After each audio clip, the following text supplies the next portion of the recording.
నెల్లూరు నుంచయితే హైదరాబాద్ అయితే బయలుదేరిపోయాను. ఇలా అయితే సికింద్రాబాద్ స్టేషన్‌లో అయితే దిగేసాను. సికింద్రాబాద్ స్టేషన్‌లో అయితే ఇలా వర్కులయితే చాలా ముమ్మరంగా జరుగుతున్నాయి. ఆ తర్వాతయితే ఇంకా ఇంటికెళ్దాం అని చెప్పి బస్సయితే ఎక్కేసాను. నెల్లూరు పక్కనైతే వెంకటగిరి ఉంది. హైదరాబాద్‌లో కూడా ఒక వెంకటగిరి ఉంది. మీలో ఎంతమందికి తెలుసు? ఆ తర్వాతయితే అమీర్పేటకైతే వెళ్ళిపోయాను. అమీర్పేటలో అయితే ఒక డెస్క్‌టాప్ వర్క్ స్టేషన్ కొందామనైతే వెళ్ళాను. ఇదిగోండి అమీర్పేట కోర్సులున్నాయి చూసారా?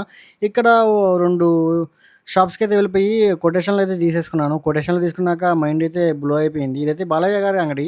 ఈ కొటేషన్‌లు తీసుకున్న తర్వాత కొందరిని కనుక్కొని మళ్ళీ రిసర్చ్ చేసిన తర్వాతయితే సికింద్రాబాద్‌లోని సీటీసీ చెనోక్ ట్రేడ్ సెంటర్ అని ఉంటుందట. అక్కడైతే టోటల్ మనకు కావాల్సిన ల్యాప్‌టాప్‌కి, మొబైల్స్‌కి సంబంధించిన టెక్నాలజికల్ అంగళ్ళైతే ఫుల్‌గా ఉంటాయి. చూడండి ఎన్ని షాపులున్నాయో. అపార్ట్మెంట్‌ల యొక్క సమూహాలు ఇవి కొన్ని షాపులు మాత్రమే. ఆ తర్వాత ఇంకో షాప్‌కెళ్ళి మళ్ళీ మీ ఎస్టిమేషన్ అడిగితే 2,00,000 అన్నాడు. అన్ని డబ్బులు లేవు దొర అంటే మళ్ళీ దాన్ని తగ్గించి 143కి అయితే సెట్ చేశాడు.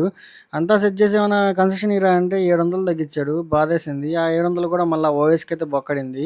ఇక మన పేమెంట్ అయిపోయిన తర్వాతయితే ఇలా ఇంకా వర్క్ స్టేషన్ అయితే మొత్తం సెటప్ చేస్తున్నారు. మీలో ఈ వర్క్ స్టేషన్ గురించి ఎంతమందికి తెలుసో కామెంట్ అయితే చేసేయండి.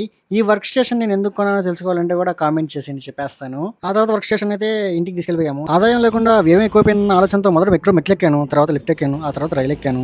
చివరికైతే ఇంటికి చేరుకున్నాను. మీకు ఈ వీడియో నచ్చినట్లయితే లైక్ చేయండి, సబ్స్క్రైబ్ చేయండి, ఫాలో చేయడం అస్సలు మర్చిపోకండి.